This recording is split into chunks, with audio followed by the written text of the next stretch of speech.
ABC News has learned from sources here in Peru and in Chile that the young international fugitive will indeed today be deported back to Peru. This just less than 24 hours after he was caught on the run in Chile. He remains big news here in Peru. The headlines this morning say, "Assassin caught." He appeared tired, shaken, almost relieved that the chase had ended. The first thing we noticed was Joran's hair, cut short and dyed red. An attempt at a disguise? If so, it clearly did not work. We're confident this young man will pay for his crimes, says Peru's Interior Minister. It all began Saturday night when 21-year-old Stephanie Flores met Joran at this casino in downtown Lima. They were playing poker and Stephanie was winning big. Police say Joran invited her to celebrate her winnings in his hotel room. This hotel employee says she heard the couple arguing. 4 hours later, Stephanie was dead, but no one discovered her body for 4 days. Why not? ABC News has learned that Joran prepaid his room for 14 days and instructed the front desk not to allow anyone, not even the cleaning staff, to enter his room. Carolina Flores is Stephanie's sister-in-law. He told them not to go into the room. Yes, that's why Stephanie stayed there 4 days. For Stephanie's family and loved ones, Joran's arrest was a fitting end to a very emotional day. They were saying goodbye to Stephanie at a wake and then her burial. At exactly the same time, Joran was being apprehended. Stephanie's father is a politician, successful businessman, and race car driver. He says the tragedy has driven a stake through his family's heart.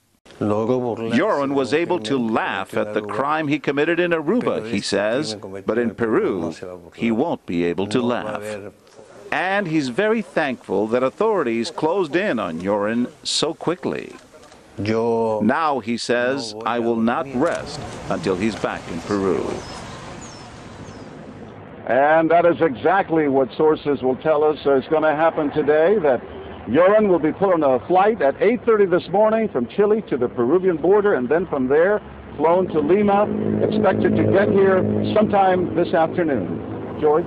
Okay, John, thanks. And joining me now from Miami, criminal defense attorney Roy Black. Good morning again, Mr. Black. Good morning, George. Okay, two very different cases. Natalie Holloway in this case here. Joran never faced charges in Aruba, but now he's being sent back to Peru. What do you expect next?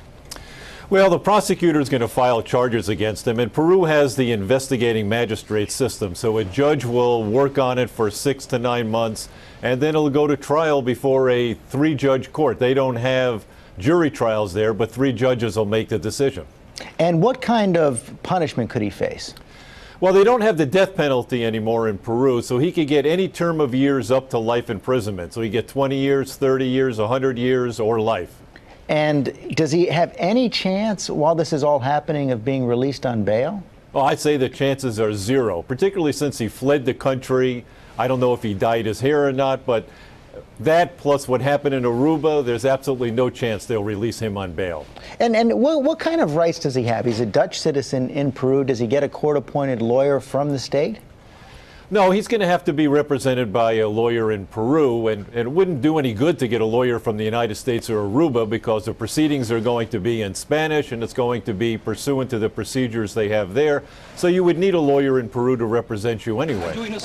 Meanwhile, we have this very strange coincidence. He is now also facing charges here in the United States, apparently trying to extort $250,000 out of someone in Mountain Brook, a suburb of Birmingham, Alabama. Of course, that's where Natalie Holloway's family is from. Do we know if it was a family member who was a target of this extortion plot?